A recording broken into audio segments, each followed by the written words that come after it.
Welcome to our Digital Innovation and Education Hub Digital Champions video on wearables. This was a live webinar recording of our session and is intended to act as a reference for anyone who came on the session who wants to watch or to catch up. Thank you. Okay, great. So this session, like I said, like the others, we're hoping to keep it half an hour or less. This is all around wearables. So wearable technology. We're going to talk about what is wearable tech. We're going to have a look at some of the main examples, some of the main leaders. You're going to know them really, but it's maybe thinking about the differences between the two of them.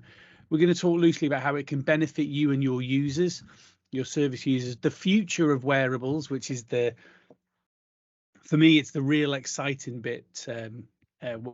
What's a Q&A. Let me just dismiss this. Huzzah. Okay, what is wearable tech?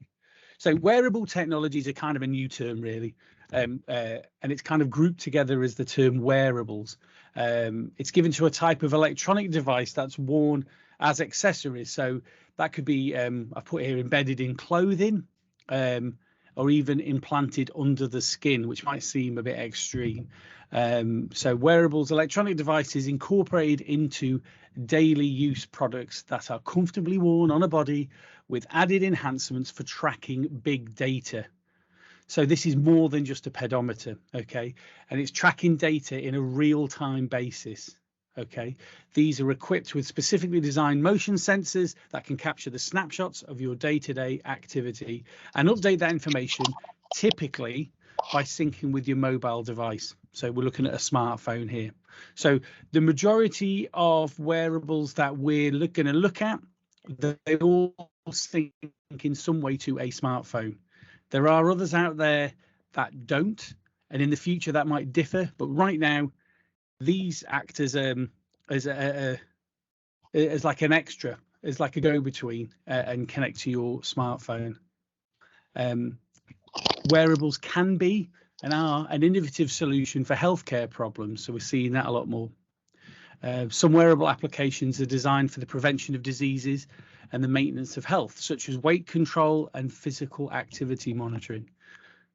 Wearable technologies enable the continuous monitoring of human physical activities and behaviors, as well as the psychological and biochemical parameters during daily life, which seems like an extreme and lengthy explanation. But what we're talking here is, like I said, it's more about just measuring your steps. It could be, we'll see in a minute in terms of the new Apple Watch Series 7, what that can actually do. And then we'll touch on what they want to do in the future and where it's going. So this is more than just monitoring your day-to-day steps, if you're standing, etc. So when it says biochemical parameters, this is things such as we'll see your blood oxygen levels, etc. So it's a real interesting moment in time, I think, in terms of tech. So in recent years, there's been huge development in innovative wearables and sensors, wearable sensors, and a great asset for medical and healthcare users. So we've got things like, and this isn't just on one particular item, such as the Apple Watch. This is across the board. We've got things to measure your heart rate, your blood oxygen level, blood pressure. You can get mobile wearable blood pressure monitors, posture, physical activities through the use of an electrocardiogram, so an ECG, and there's obviously different versions of ECG. There's a 6-lead and a 12-lead ECG. I'm going to get this wrong, aren't I? A ballistocardiogram, a BCV, and other devices, and then body temperature. And that's an interesting one because we're going to come on to talk about that in the future. So wearables or smart tech can and does encompass every one of these items that we see. So when people, it's the catch-all term given to all of these things. So some of these you might have heard of. A smartwatch, yeah, we've all probably heard of a smartwatch. But a smart shirt, smart shoes, even smart socks. These things might seem a bit crazy. Smart pants, smart belts, for example. There's a company that manufactures, and it's in production already. You can buy a smart belt which can monitor falls and activity.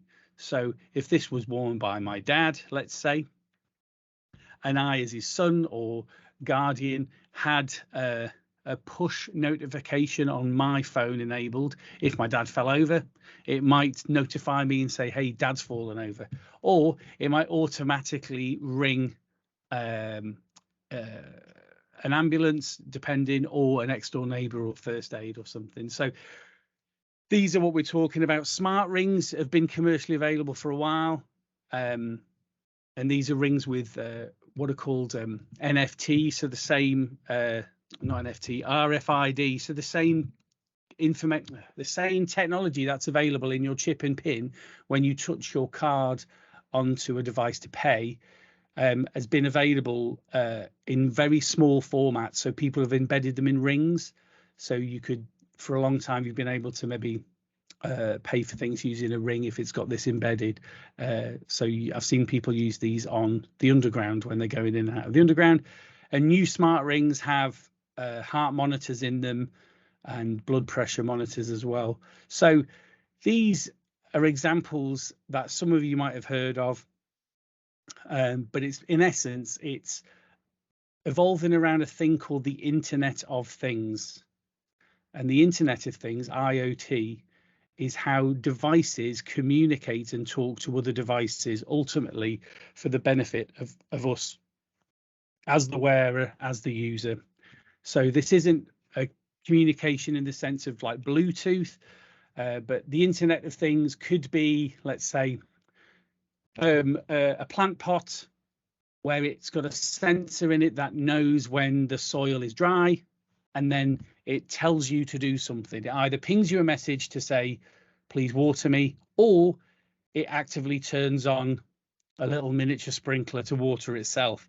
So the Internet of Things is what pushed this whole world of wearables into the mainstream. So the Internet of Things is what you're going to hear loads more of in the future. I'm trying to think of some other real world examples which maybe don't solve massive world problems, but fridges that know they've run out of milk, so they automatically get you more milk. And you can buy these now. These are commercial, and Nicola's grinning there. But yeah, you've got, ultimately what it is, Nicola, there's there'll be a sensor in the door, and when you put your bottle down, it knows when it's running low, and you can tell it to do an action. So that action could be to ping you a message to go, Ben, you're running low on milk, or you bypass that altogether and it pings Tesco Express or Tesco Direct to send you a bottle of milk. And we're seeing more of this, Internet of Things. Printers running low on ink, and then at the I'm going off here a bit now, sorry. The extreme scale might be something like, I know Volvo were trialing this, but Volvo electric cars, certain models, when their batteries were running low, and if you were at work, it would ping a remote charger. So another car would turn up and charge your car whilst you're at work. So the Internet of Things. So that's all this is. So the smart socks might tell you that it's time to wash your socks. I mean, that's obvious, but no, you might have a fitness tracker in your socks, or it might be monitoring steps or movement, or pressure and how you're walking. But yeah, smart belts in terms of fall, Bluetooth key tracker. We're seeing lots more of these. Apple have got like air tags, so they can monitor. You can monitor where you are. Anyway, that's what we've got. So let's have a move on quickly to a couple of real world examples that we're probably familiar with. So fitness trackers, and these kind of separate into two different fields. You've got your fitness tracker, but then you've got your smart watches. So a fitness tracker, in essence, is something way more than a pedometer, so just to monitor your steps. So here these are all Fitbits and different types of Fitbits, but then we've also got Garmin as well. So obviously, Fitbit tracker is an activity tracker worn on the wrist like a watch. tracks your day-to-day activities. If you run, walk, swim, because they're waterproof, work out at the gym, and they split into two. They've got trackers and watches. So trackers are more activity and tracking focused, while the smartwatch is just what it sounds like. It's a watch that has all those features built in and more. Fitbit came into the market quite quickly, along with Apple, in terms of wearables, smartwatches. But unlike Apple, their prices are more, well, they're easier on the wallet. Let's put it that way. So you can get a nice Fitbit tracker for £89. The beauty about some Fitbits is that the batteries can last for a long time, as opposed to the Apple smartwatch. So you can really get some great data about your sleeping if you wear it all the time and you're monitoring your sleep patterns. So, yay, Nicola's got hers on. Boom. You see, I keep suggesting that I've got an Apple Watch. I think I need a Fitbit as well. If I'm going to be genuinely talking about this, I need to have both. Surely. Yeah, great. It'd be great to hear. Not now, Nicola, but another time, like your experience of it, what you think. But then Fitbit has started to open the door to more add-ons. So these are extra things you can get. So this is, a set of scales. So you can have weight measurements. It will measure your BMI. It will sync with your app. Easy to read graphics, and it's all Bluetooth connectivity. And these are going to continue to roll out. We're going to get more examples of things like this, which is great. So yeah, no, I do like the Fitbit. We've got smartwatches now. Obviously, there are loads of different ones out there. Apple Watch, Samsung Galaxy Watch, Google Wear, Garmin, and Fitbit, because they do a smartwatch. So watches, in essence, if we focus on the Apple Watch, it's a wearable that does tracks all your health and fitness data, but it can also mirror the functions that happen on your watch, on your phone as well. So in this case, an Apple phone, an iPhone. So it doesn't work on any other phone. The Apple Watch was first launched in 2015, but we're now on Series 7, and there's over 100 million users worldwide, and that was in 2020. So there'll be even more now. So that's a huge number of people that are using, in this instance, an Apple Watch, and there'll be even more using some other form of wearable smartwatches. So like I said, it works in conjunction with your iPhone, and it will sync data with those apps, but it can connect separately to a Wi-Fi network for some data reliant purposes. So you can do communication on certain models of Apple Watch and audio streaming. Apple Watch as well as others, but you can download and install apps, so you can have games or home integration apps. So again, looking at the Internet of Things, hypothetically, let's say I'm out for a run and I've got my Apple Watch on. I could be listening to music whilst it's monitoring my pace, my elevation, my steps, my heart rhythm. But then also I have an Internet of Things enabled app, so that when I get close to home, it turns on the stereo, turns on the kettle, or even in the near future, runs me a bath. Yeah, so this is what we're talking about in terms of that kind of increased less reliance on, well, it's about being independent, I suppose, and being reducing social isolation, in a word. Just a great excuse for me to get something that can run me a bath. So the new Apple Watch 7, so this has been out now for over a year, has a blood oxygen app. So this is built in, so this can monitor your blood oxygen levels. It's got an ECG app, and this is, let me get it right, I think this is is it a 3 or 6 lead ECG? It's not the full one, but it's good enough to provide information to a health app to then to be able to use if you were to go to hospital. It will never identify a heart attack, but it will give you signs of atrial fibrillation or problems with some cardiovascular rhythm. So that's an ECG that's built in. I can have high and low heart rate notifications. So if suddenly my heart is going too fast, it could ping and let me know, hang on, Ben, what's going on? It might prompt me to do some breathing, some mindfulness to lower my heart rate. It would give me a notification if I did have arrhythmia or an irregular heart rate. I can have an emergency SOS on there as well. So if something was to happen, such as I would have to put that data in and say, look, I'm 42 years old, so I'm not likely to fall over. But my dad, who's a little bit older, is potentially. So we could have a thing set up on his phone that if he was to fall over and the watch think he's fallen over, that I would get a phone call.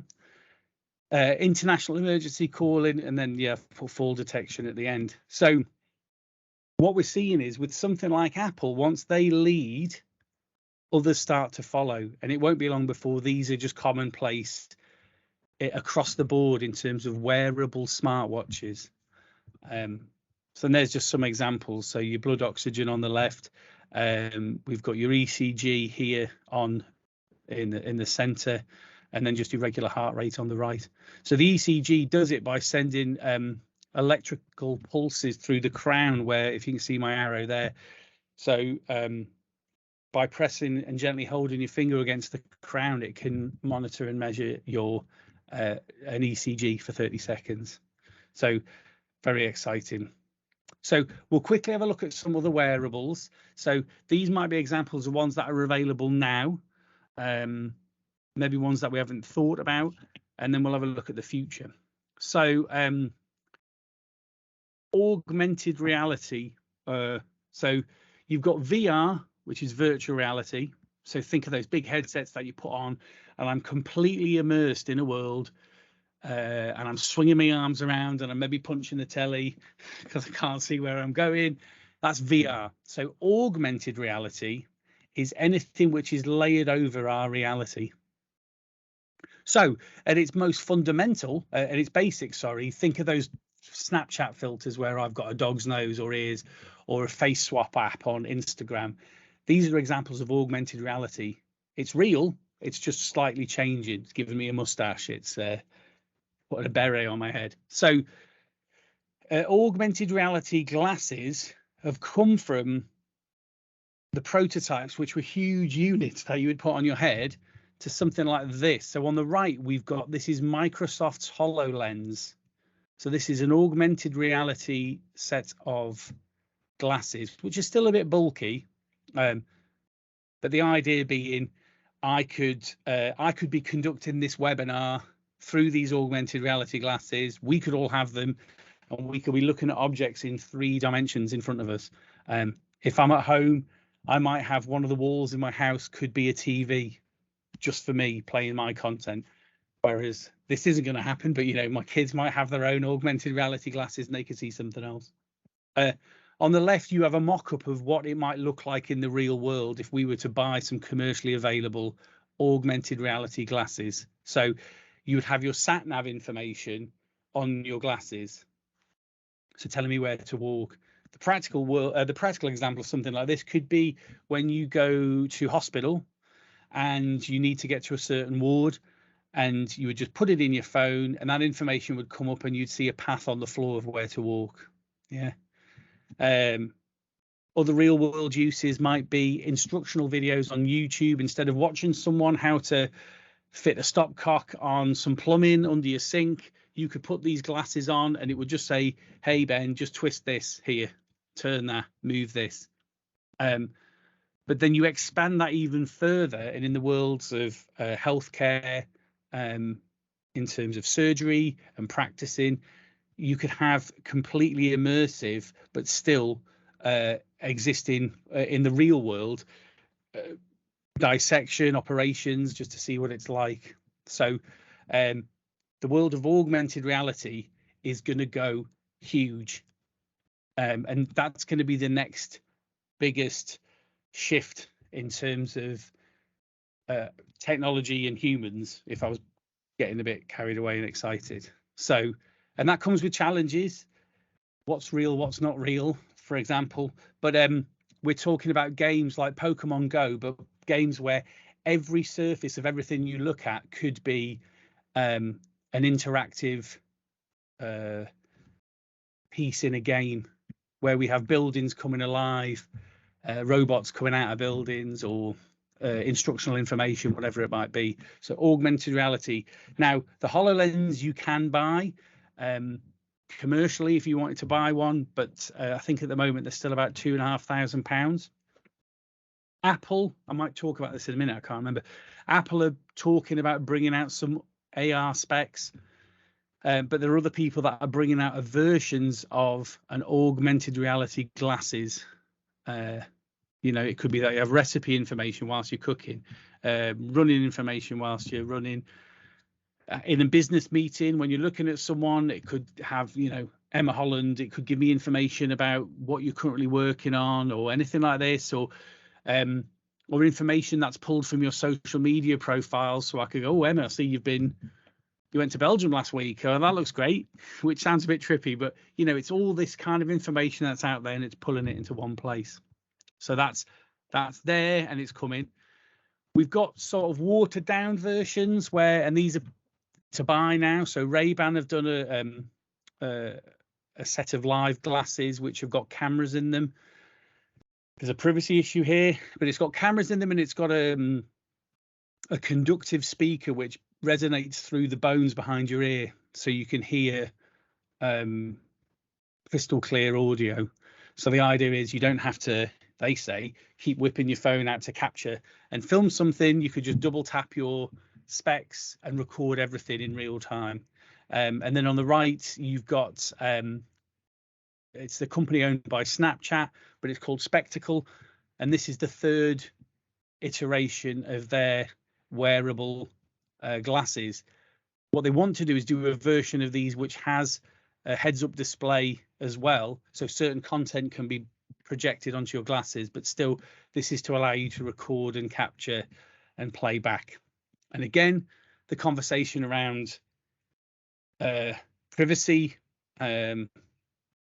safety is one that I think we need to have collectively, because it's one thing seeing someone get a phone out and start filming you like this, but if someone's literally just all they have to do is tap on the side of the specs that they're capturing everything that happens, what do we do? So yeah, you can buy these. The Ray-Bans are £220, and I think the Spectacle 3s are going to be about 300 quid when they come out. But of course, the more this is mainstream, the cheaper they will get, and it brings us on to future wearables.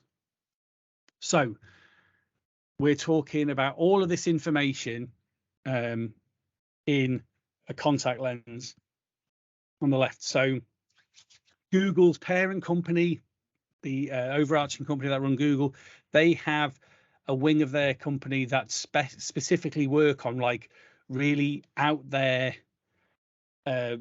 crazy out the box, moonshot projects around technology. So the idea that you could have a contact lens that you would put in the morning and all that information would be projected onto your eye and into your field of vision, so you don't need glasses and you wouldn't need a smartphone because all of that would just be in your eye, in your field of vision. So this is something they're working on. They had a contact lens a few years ago that could actually monitor glucose levels, blood glucose levels, and be able to say whether or not someone was at risk of diabetic shock. And then we've got wearables which will be stripped down to literally almost like a skin tattoo that could be placed on the skin, anything from monitoring diabetes through to all the other stuff we've talked about in terms of what the Apple Watch can do and others. You will have something that's just a thin film. And then the amalgamation of all the tech. So this is kind of prior to the contact lens, something like this, which is a tracker which would project information onto your arm or into the world in front of you. And so that would be your phone, your sat nav, and everything else. So these are things which are coming ultimately. So like we just said, future wearables is going to be like a thin film that could be hidden on anything. So this could be a wedding ring, it could be your own glasses, it could be on a tattoo. and it will measure all that biometric data that we've been talking about. So it's about making it personal. So the idea of going to the shop and buying a wearable that millions of other people have wouldn't exist. You would get a wearable film that you would then apply to something that you have on your body anyway all the time. Quickly, before we go into Q&A, in terms of more advances in Apple, the new Apple Watch 8, which is supposed to be announced in September, is going to monitor temperature. So this tech was pushed through since COVID, the idea being that you could just monitor your temperature at all times, and that information would be stored on your phone. And then they're even talking about prototyping bands that have raised bumps. So if someone is blind, they can have braille. So if a text message is coming through, they can feel it on their band. So that's another example of kind of stuff like that. Someone just popped in the chat. What's that say? Yeah. It's totally, Star Trek is becoming a reality. There's that whole question, Christine, about what leads what. You know, are the people we're seeing today, your technology evangelists, did they grow up on Star Trek and go, I want a communications device that I can flip, or I can talk to a speaker or open a door? And did they push that, or was it, was that always going to happen? I love these guys. I love that. It is very space age, and they talk about the future of technology, and ultimately the future's here. It's just dispersed very poorly across the globe. If you think about the technology that the military must have or have access to, or even we in the UK compared to some emerging countries. I remember when I first paid for something using my watch in Boots in Newcastle, and the lady thought I was a wizard, and she refused to accept the payment because she didn't know that you could pay for things through a smartwatch. So yeah, I feel like a robot. Yeah. So do I.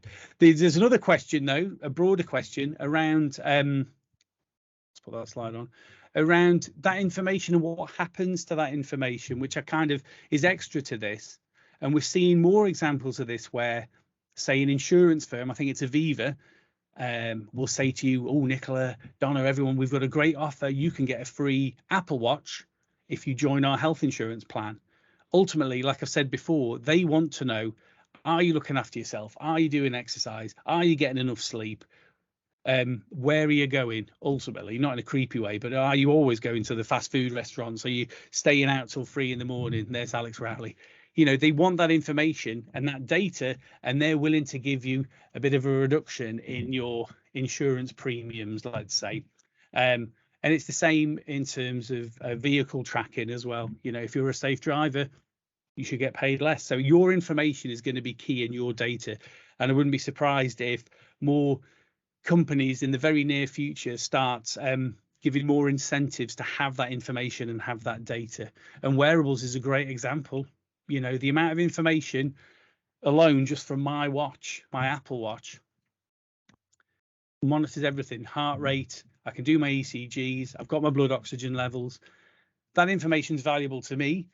It's also valuable to any healthcare professional that I go and visit, so I can be more informed with my health data, so I can tell them. But then it's also of interest to life insurance companies, gym membership people, etc. There we go. Has anybody got any questions? I love the world of wearables. I think it's very exciting, and I do feel like I'm in the future. Emma, yeah, you got a question, bud? Yes. Your mic. Am I back on? Am I on? Can't hear you. Can everyone else hear you? Yeah. Okay, That's strange. This will be my device settings. Oh yes, that's correct. Here we go. Well done, Ben. Fire away. I was just going to ask. I had a Fitbit from the funding. I've not set it up yet because it's something I've never had. But the idea was that during our exercise sessions, we'd sort of, pop it on somebody for one session or for half an hour of the session. this is a subject I don't really know a lot about, but how you say, you know, you put your age in and your BMI and stuff like that. Would it still give sort of accurate information if I sort of logged it to my age, BMI, and then somebody that was 2 foot taller, 2 stone lighter, 10 years older than me wore it as regards to what it's tracking? Obviously not calories, you know, because that does depend, doesn't it, on what you burn versus sort of your height and weight and stuff. But for heart rate and things like that, would it be affected by? Yes. Emma, Go on. the ones we've got don't do your heart rate. Oh, don't they? No, Just calories, is it? it does calories, your steps, sleep, but that wouldn't affect it. No. What models have you got? I thought they all did heart rate, but they don't all do ECG. Mine does heart rate. They should I've all got do this heart one, rate. Emma. This one, can you see it? Oh, I can't see it on the screen now. I'll have to have a look in the files, in the records. Yeah, mine does heart rate. But I found it quite useful because I was interested to know how my sleep was when I thought I was having a rubbish sleep or a good sleep. And it wasn't far off what I thought in terms of, oh, I've had a decent sleep, or I know I haven't had a decent sleep. And it does actually tell me. Tells you how much you're dreaming, how much you have a deep sleep, how much of a light sleep you have, and then you get points. Not, you know what I mean? Not points for prizes, but points for, well, you need a bit better. Do you know what I mean? And it scores it, I think, out of 100. I don't use everything on the Fitbit, but I do use the liquid intake. So I monitor all the liquid I'm consuming in a day to make sure I have the 2000. I use it obviously for my sleep and for the steps. So I can see how many miles I've burned every day, and I'm regularly doing 10, if not 20. Oh, wow. A couple of times, 20,000 steps. Give us a piggyback, eh, Nicola? Hey? Give us a piggyback. I've got a dog, so it's nice to know. So ideally then, for each person that then wears it, we'd have to... it's synced into you. It's picking up me here, so it's got your heart rate. You're going to throw it all out. If you're passing it round, it isn't really accurate. I've set mine up to my age and everything, but my daughter wore it the other day just so she could monitor her steps while she was out walking the dog. Yeah. And it monitored her heart rate, monitored how many steps she'd done. Obviously, it comes through onto my app. Yeah. So it looks like it, you know, on my app it's me who's done it, but obviously she wore it. It didn't affect anything. Still got her heart rate and all of the steps and things. So I think what you want, Emma, it'll just obviously muck it up if you want to monitor yours. It will be different people on there, won't it? But I think if one of each individual, I think it should be fine. It'll do what you want. That was the idea, that like, because we do a weekly fitness session, that once that's back face to face, we were thinking of it, you know, as well, a bit of a novelty thing, a bit of an introduction for people rather than them going out and getting one, but as an incentive to say, you know, well, look, after you've just done that half an hour of, you know, so many calories. Yeah, to say, look at that. And then we, you know, if it was 80, we could say, oh, that's like a mini roll or pack of quavers, you know, and make it a bit more understandable as to, because you've done that exercise, you know. I think I love that idea, and I think in the example you've given there, that there's no problem with that. I don't think it would work. I mean, I don't think it would be a problem, sorry. I think the issue comes if you are rigorously tracking your own data and you're mapping this over a series of weeks or months. And then I know, like, if I gave my tracker to one of my kids, all my data would be thrown out because they'd be doing 20, 30,000 steps, you know, and going crazy with exercise. And I'm just not. But I think what you're talking about there, I like that idea. We just had a look. Yeah, it can only be used by one in terms of to get any meaningful representation of that data. But in terms of an experiment almost and a bit of fun, I think that's a good idea. Ultimately, what we're talking about here is a term called gamification. And it's about trying to incentivize, in this instance, exercise or movement. On the Apple Watch, you have your fitness rings, which are 3 rings that you try and close every day. And you can set the parameters of how much movement you do and exercise. So you get these constant reminders going, ping, come on, Ben, you're halfway through, well done. And that's supposed to make me want to do more. To friends as well. Yeah, yeah. You? So I know my husband sometimes does laps of the kitchen at like 10 o'clock at night because his mate's like closed his rings and he hasn't, or something like that. But then there's an interesting push and pull there, because if I've got friends who have serious health anxiety, and so they're constantly going, right, I haven't done my steps, I need to do this, or my heart rate's elevated, my heart rate's elevated, my heart rate's elevated, and you're like, hang on, calm down. 2 years ago when COVID hit, my watch was telling me to breathe like every 10 minutes, because my heart rate was going through the roof because I was just stressing about everything in life. So it's give and take, and I think it's where we're at like now. But I do exactly the same, Emma. If I do go to the gym, I'm on the treadmill and I'm like, get in. That's a bag of Maltesers there. You know what I mean? Or I'm like, bloody hell, that's a pint of IPA. It's relatable to people then, isn't it? Rather than, you've burned 80 calories. Well, what does that mean? Whereas if, you sort of associate it to a food you like or something that you eat too much of. So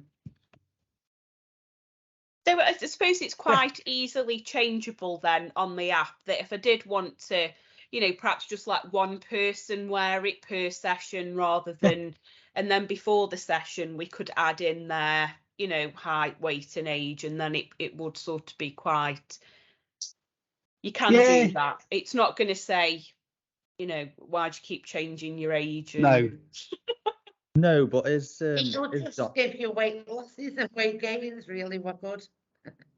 Is Don has said and Ben said, it'll give you the data, the tracking or the heart rate and the steps will be accurate anyway. So depending on what you want to achieve from it, you might not even need to do all that if you just pass it around and keep your own chart, keep your own spreadsheet, say, of who's done what. So it could be Ben, Monday, the date, and how many steps he's done, what that's equated to. And then at the end, you could have a bit of a fun and have a bit of a competition almost. I don't know, depends on the group, doesn't it? But well, we were thinking, you've got to still keep it fun, because then sometimes it's a bit like, being fair, isn't it? If you're working with a group with disabilities, sort of there might be an unfair advantage or disadvantage to who's going to win it. But, it just adds a bit of something extra that, who'd like to wear the watch and see, how you've done.